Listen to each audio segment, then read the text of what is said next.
বেসরকারি এমপিওভুক্ত শিক্ষক কর্মচারীদের উৎসব বোনাস শতকরা হারে দেওয়ার বিষয়ে আজকের এই ভিডিওতে আলোচনা করতেছি। আপনারা ভিডিওটি শুরু থেকে শেষ পর্যন্ত না টেনে দেখতে থাকুন, কারণ এই ভিডিওতে আছে আপনার জন্য আরও অনেক গুরুত্বপূর্ণ কিছু তথ্য। এবং ভিডিওটি শুরু করার পূর্বে আপনার কাছে আমার ছোট্ট একটি রিকোয়েস্ট, আপনি যদি আমাদের চ্যানেলে নতুন হয়ে থাকেন তাহলে অবশ্যই সাবস্ক্রাইব করে নেবেন। বেসরকারি শিক্ষকদের দীর্ঘদিনের এক দাবি ছিল বোনাস বাড়ানোর। এবার সেই দাবি পূরণ করল সরকার। নতুন সিদ্ধান্ত অনেক শিক্ষক পরিবারের বইছে আনন্দের বন্যা। সম্প্রতি বাজেট মনিটরিং ও সম্পদ কমিটি সভায় এ সিদ্ধান্ত নেওয়া হয়েছে। সভায় সভাপতিত্ব করেন অর্থ উপদেষ্টা সালেহ উদ্দিন আহমেদ। শিক্ষা মন্ত্রণালয়ের প্রস্তাবে অর্থ বিভাগ সম্মতি দিয়েছে।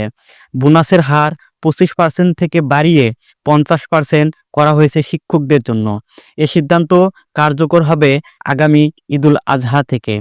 এই সিদ্ধান্ত বাস্তবায়নে সরকারের অতিরিক্ত খরচ হবে 229 কোটি টাকা। এত বড় বাজেট অনুমোদন দেওয়া নিঃসন্দেহে শিক্ষকদের প্রতি এক বড় সম্মান।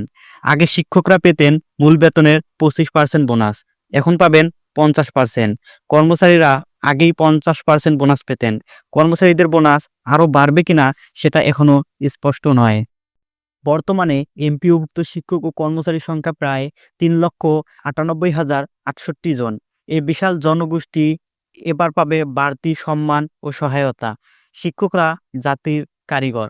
তাদের শ্রম, ত্যাগ আর ভালোবাসার কিছুটা মূল্যায়ন হলে আমাদের ভবিষ্যৎ আরও উজ্জ্বল হবে। এই সিদ্ধান্ত সরকারের একটি সময় উপযোগী ও প্রশংসনীয় উদ্যোগ।